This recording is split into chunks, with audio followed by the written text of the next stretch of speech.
कैसे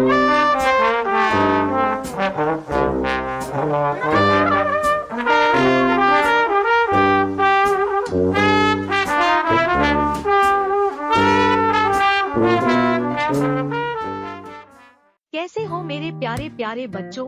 आज मैं आपको हाथी और चूहे की कहानी बताने जा रही हूँ और इस कहानी के माध्यम से आपको एक सीख भी मिलेगी। तो चलिए शुरू करते हैं ये प्यारी सी कहानी। एक छोटा सा जंगल था। उस जंगल में बहुत से हाथी रहते थे। जंगल के बीचों बीच एक नदी थी। उसी नदी में सभी हाथी पानी पिया करते थे। फिर कुछ समय के बाद गर्मी का मौसम आया। काफी तेज गर्मी पड़ रही थी। ज्यादा गर्मी के वजह से नदी का सारा पानी सूख गया। हाथी पानी के लिए बहुत परेशान रहने लगे। पूरे जंगल में पानी का एक बूंद भी नहीं बचा। जंगल छोड़ने के अलावा उनके पास कोई भी रास्ता नहीं बचा। वे बहुत परेशान हो गए। फिर अचानक से हाथियों के झुंड के बीच से एक आवाज आई, अब आप सब चिंता मत कीजिए, पानी मिल गया है। यह सुनकर सभी हाथी बहुत खुश हो जाते हैं और कहते हैं, तुम्हें कहाँ मिला पानी? वह हाथी कहता है, यहाँ से थोड़ी दूरी पर एक नदी है, चलो मैं तुम सबको अपने साथ ले चलता हूँ। फिर वो सारे हाथियों को अपने साथ एक नदी के पास ले गया जो थोड़े दूर में थी।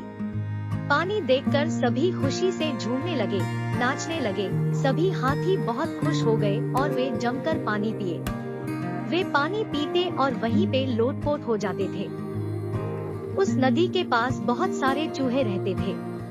हाथियों की वजन से कई सारे चूहे मर गए। फिर सारे चूहे हाथियों के पास जाकर कहते हैं, महाराज, नदी के पास हमारा परिवार रहता है, लेकिन आपके भारी वजन के कारण बहुत चूहे मर गए हैं। आपसे विनती है कि आप जंगल के किनारे से होकर आया करो।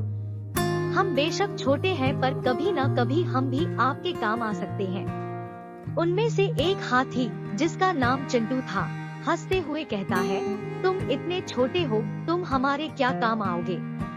लेकिन बाकी हाथियों ने चिंटू हाथी को समझाया और चूहों से कहा कि ठीक है, हम सब किनारे से आया करेंगे और यहाँ उधम नहीं मचाएंगे। अगले दिन हाथी नदी में पानी पीने के लिए जाते हैं। सबसे आगे चिंटू हाथी था। चिंटू हाथी सबसे पहले पानी पीने पहुंच गया। तभी चिंटू हाथी के ऊपर एक बड़ा सा मजबूत खतरनाक जाल गिरा और बेचारा चिंटू हाथी उसमें फंस गया। बेचारा चिंटू हाथी का हवा निकल गया। इतना बड़ा शरीर होकर वो कुछ नहीं कर पाया। बेचारे के मुंह से सिर्फ एक ही आवाज आ रही थी, बचाओ बचाओ। शिकारी आ गए। शिकारी को देखकर सभी हाथी अपनी अपनी जान बचाकर भाग गए। शिकारी के जाने के बाद सभी हाथी चूहों के पास जाते हैं और उन्हें सारी बात बता देते हैं। चूहे कहते हैं, आप चिंता मत कीजिए, हम आपकी मदद करेंगे।